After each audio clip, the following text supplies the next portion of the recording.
बाबा ही बाबा पुकारिला, बाबा ना बोले हो। बाबा ही बाबा पुकारिले, बाबा ना बोले हो। बाबा के बोलो जोरी सिंदूर भर डाले हो। बाबा के बोलो जोरी सिंदूर भर डाले हो। पापा ही पापा पुकारिले, पापा ना बोले हो।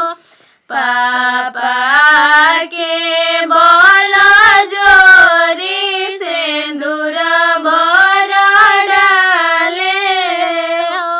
चाचा के बोलो जोरी सिंदूर भर डाले हो।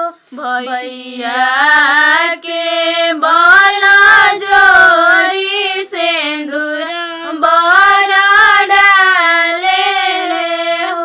हल कर सिंदूर उठा लेना, दुल्हा आज लगन की रातें है। संभल कर सिंदूर उठा लेना, दुल्हा आज लगन की रातें है। बाबा ने दिया है कन्यादान, अच्छा से जिंदगी निभाना है। बाबा ने दिया है कन्यादान, अच्छा से जिंदगी निभाना है। भैया ने लाभ मिलाए हैं, सुख दुख में हाथ बटाए हैं। संभल कर सिंदूर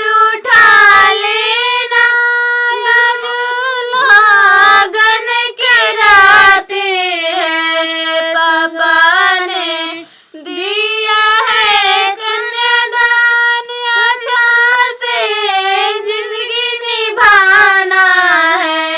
चाचा ने दिया है कन्यादान, अच्छा से जिंदगी निभाना है। संभल कर सिंदूर उठा लेना, दुल्हा आज लगन की रातें है। संभल कर सिंदूर उठा